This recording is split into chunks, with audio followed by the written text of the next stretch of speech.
Duwe dadah ketiwasan. Ane kaya ngene iki diterus-terusake Antarja iki ngentekke wong.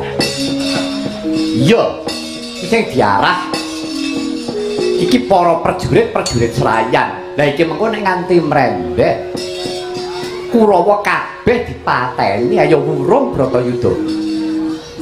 Tegese bakal ngowahi kodrating dewa.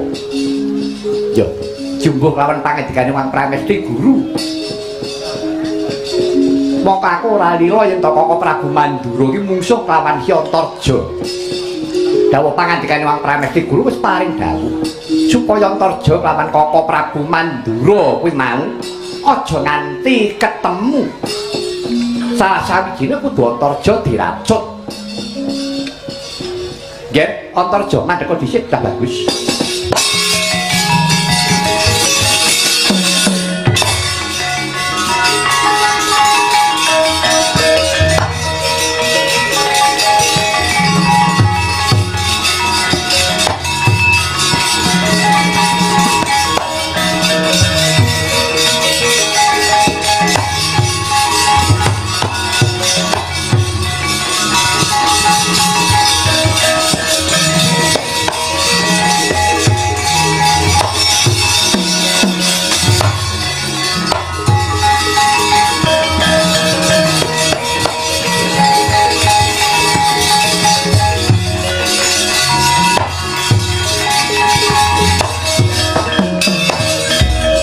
Ngendriya mangun kong kanduan rimang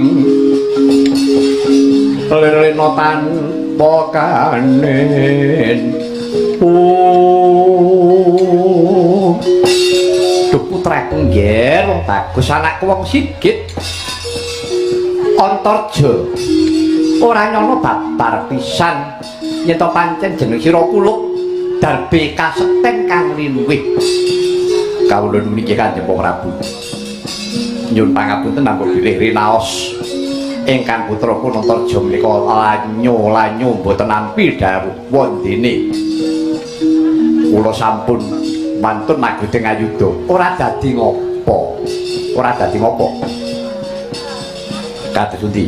Wa Prabu mriksani dumateng kasekten kula dalah. Sapa wonge sing ora bombo duweni putra sing duweni kadegdayan kang linuwih iba kaya ngapa senenge bapakmu Yayi Werkudara. Nyatane kowe duweni kasekten linuwih saben-saben mungsuhmu iki mau tanding karo kowe ngerti-ngerti ngletak ora mungsuh mimang mbok kapake iki persajan kemawon napa sampun ngantos woro-woro kan sinten kemawon ora iki yen pangapunten mengsah kula menika kula dilat tapakipun mung mbok dilat tapake inggih jalaran kula menika ora nggadahi wisa panjenenganipun Kanjeng Hyang Kulun ingkang dipun wastani wisa kobar sinten ingkang kula dilat-dilamakanipun Tatang Tumpejah. Oh ngono inggih menapa kepareng Kurawa badhe kula telasaken sakmenika nggih lho kusik lho kabeh kuwi nganggo petung sing genep nganggo cipta kang ning aja busa-busu nek Kurawa sepira to banggane ya ora inggih. Nah, iki sing kowe bebayani sejatine pun kowe iki mau duwe mungsuh. Nggadahi mengsah. Ya. Mengsahipun Wong Prabu. Kuwi ya ngedap-edapi. Mungsuhku kuwi bisa ngilang. Tegese mungsuhku kuwi bangsane bangsa Maya, bangsa jin. Ngribeti karo pun wong. Aku rumangsa jibek ing atase pun kowe iki titisin Bathara Wisnu kapeksa bingung rasaku. Piye nggih Antarja? Wong Prabu. Sinaosa menika bangsane Maya. Namung ketingal tapakipun menapa mboten? Ketok tapake katon menawi ketingal. Cobi kula nedahaken. Paduka Prabu tasih kemutan. Aku isih kelingan wonten pundi kula tindahaken.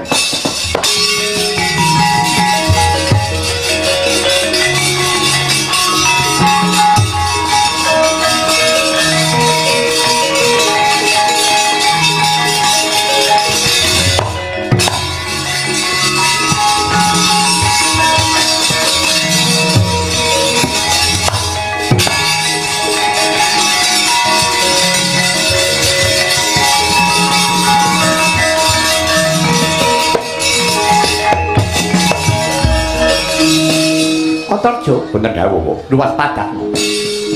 Iki aku isih eling. Niki tapake Purwandwarawati. Lah tapake mungsuhku mau sing bangsa Maya mau iki lho nggih. Iki tapake.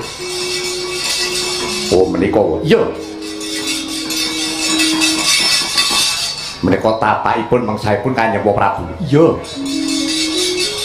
Menawi menika iki tapakku. Coba tamatno. Iya, mangger piye?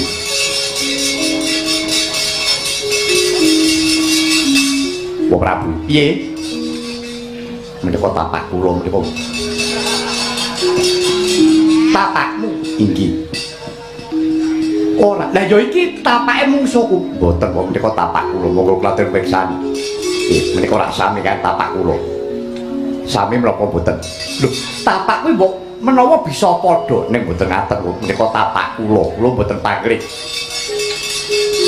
menika cetha tapak kula lha upamane yen Antarja kuwi ndilat tapake dhewe kula pejah oh mengkono inggih yen mengkono kowe wedi mati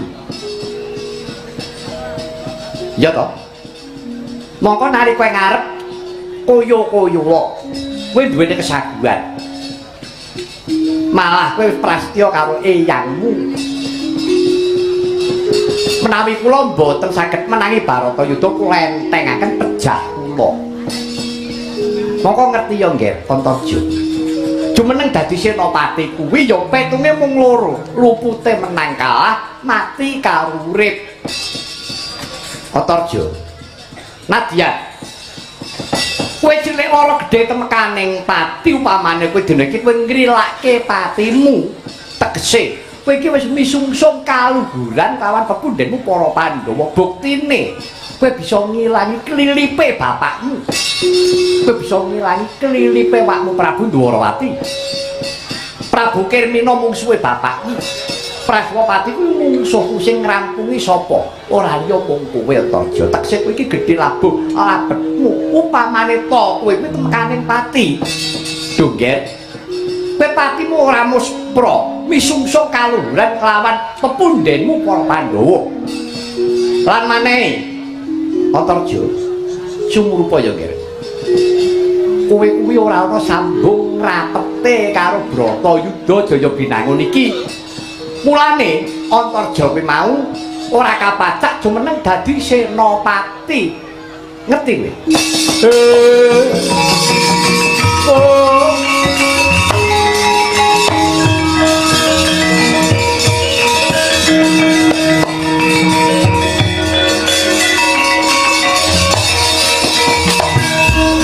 Wenas dening Ludira kawang-wang gekono bangsu mirat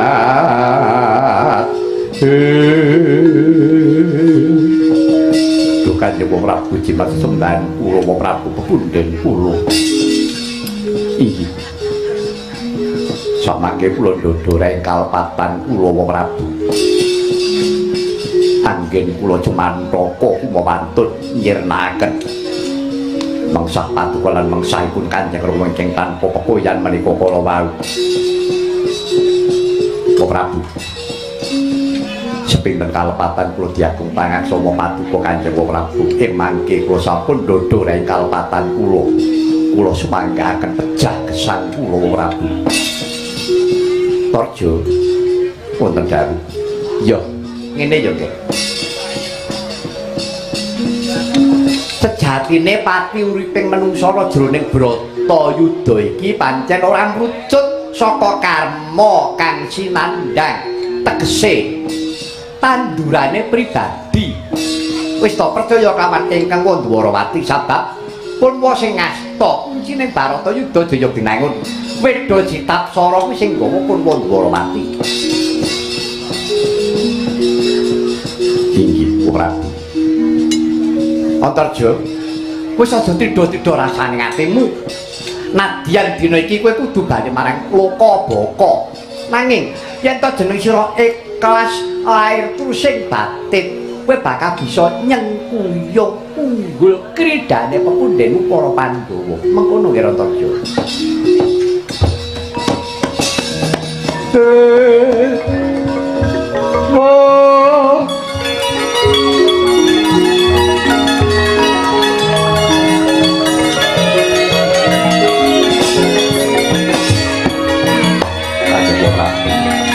Rantarja Prabu kula boten badhe ngawrataken lan ngomolaken pejah gesang kula lamun Prabu paripaksa kula dadi panyuwun lawan patrika Kanjeng Prabu Ndwarawati yo kowe nyuwun apa lawan kula wong kula nyuwun titip anak kula nggih titip anak kula pun Danur Windu ing pembedipun kula semanggaken paduka Kanjeng Prabu Ndwarawati Karana sampun boten lara pisan kula boten tutup anggen kula rentah kemapan anak kula pun Danur Windu sinten malih ingkang saged ngayomi paduka Kanjeng Prabu Ndwarawati yo Antarja aja semelang, aja kuwatir bab perkara anakmu si Danur Windu. Tembene pun Wandwarawati kang bakal golekake kantheh. Mekaten. Yo. Bisa malih. Wong sing ngatur kula, wong rapi. Mereka sungkem kula ingkang pungkasan unjuk paduka Kanjeng Prabu Ndwarawati. Mugi-mugi pepundhen kula para Pandhawa ing tembe saged unggul yudanipun. Ya karana nggonmu lila legawa nyikrasake jiwa ragamu. Wong atuwamu bakal unggul yudane ing tembe Baratayuda Jaya Binangun wis tindakna nggih Rantarja.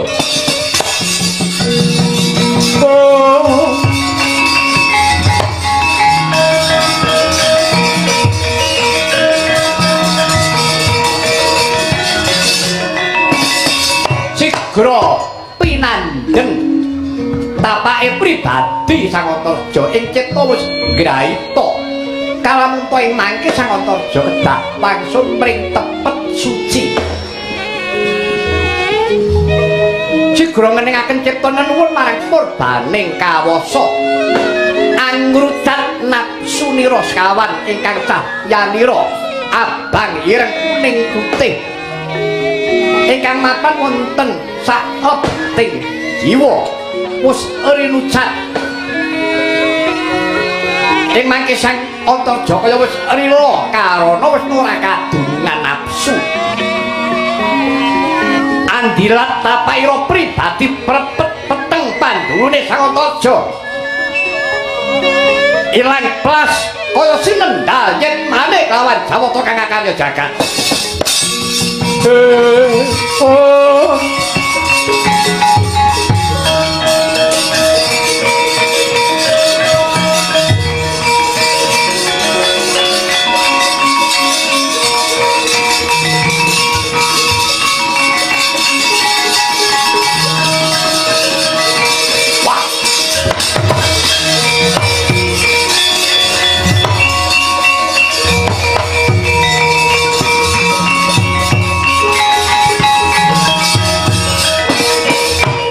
Anakku Antarja nadyan sira wis murut marang kasidan jati cetanemu kowe bisa misungsung kaluhuran lawan pepundhenmu para Pandhawa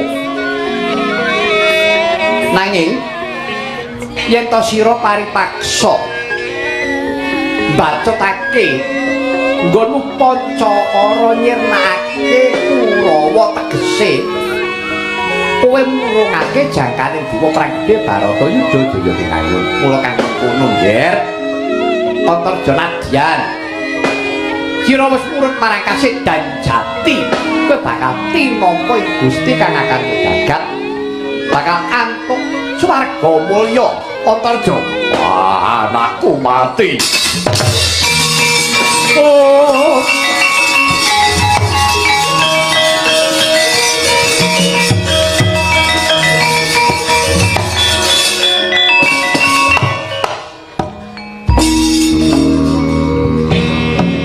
Antarja, aja kowe sing mati le bapakmu wae sing mati.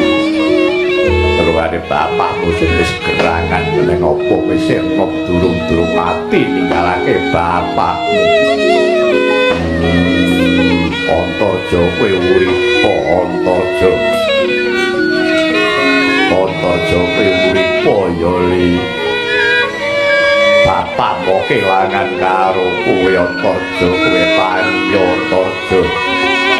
Paniya Antarja, kowe aja mati karo bapakmu bae. Kakire kowe paniya Antarja. Antarja kowe paniya.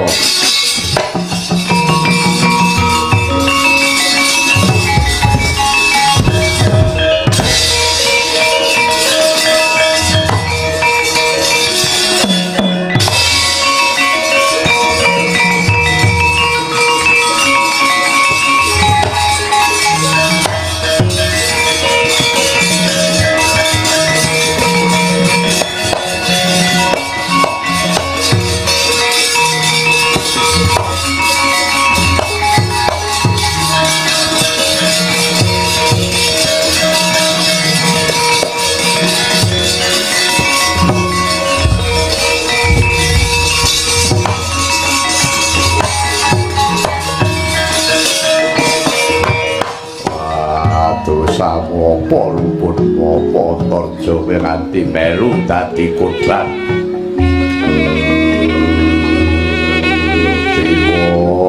Dewa aja anakku sing mbok ladon aku wae patenono aku Dewa aja anakku sing mati. Antarja kowe urip ya le kowe tani Antarja.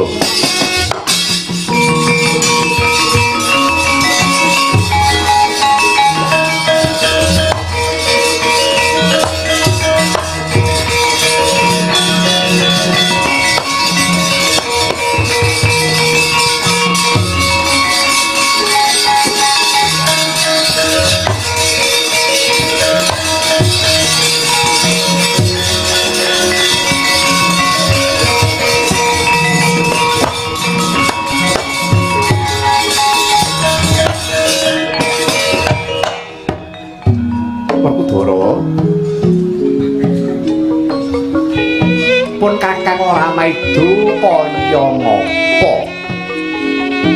Rasane atimu nggonmu kelangan anakmu si Antarja. Apa jenenge anak? Nanging pupusen ya Di Werkudara marang papestane Gusti kang akarya jagat. Mati kuwi wajib. Werkudara. Aja banget-banget nggonmu getuni kelawan patine anakmu si Antarja. Coba to mandhek dhisik pidhangetno pangandikanipun kakang iku. Doro ngene ya Yayi.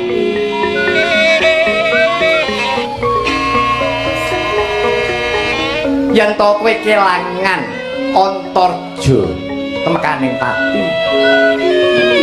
Lak jeneng wis lumrah, weling apa ora? Pun Kakang rikala semana. Pun Kakang kuwi sedina kepaten anak loro. Samba kelawan Stija.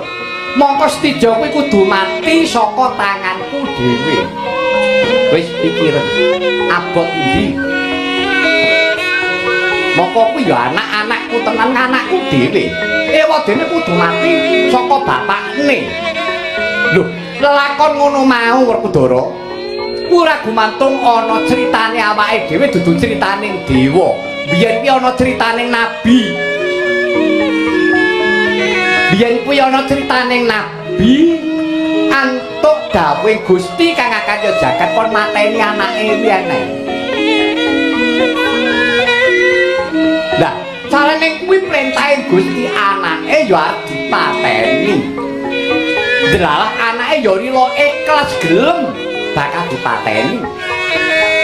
Kocapa bareng wis dipapanake disembelih anake mau. Ilang wujute anake ana gaibing Gusti kang akarya jagat dadi kewan.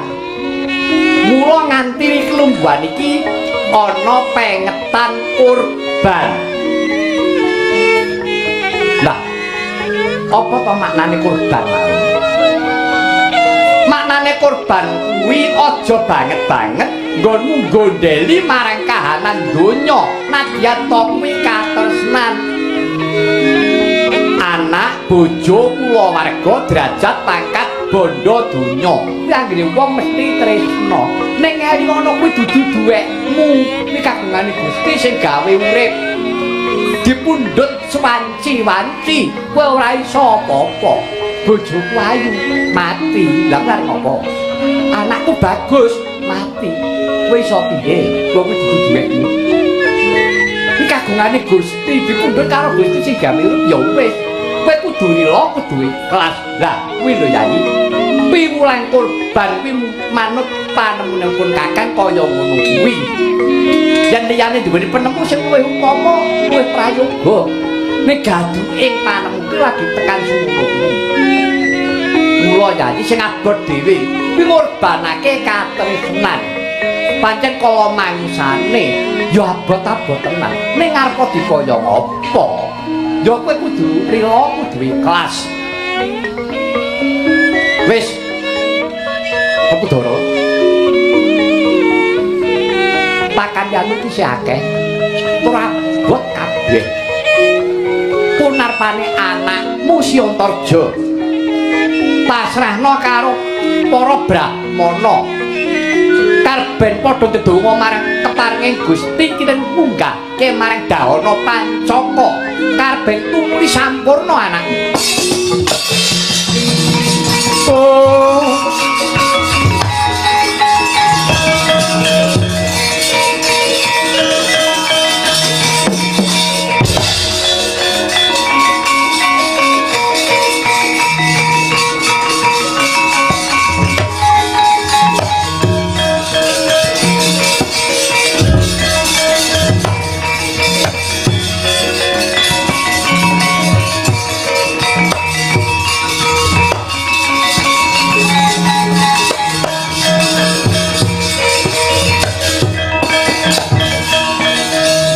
Piye Werkudara? Panemu piye? Panemumu kepiye? Ora iso guneman. Ora iso guneman. Wong jedhek kok ditakoni, wong susah kok ditakoni.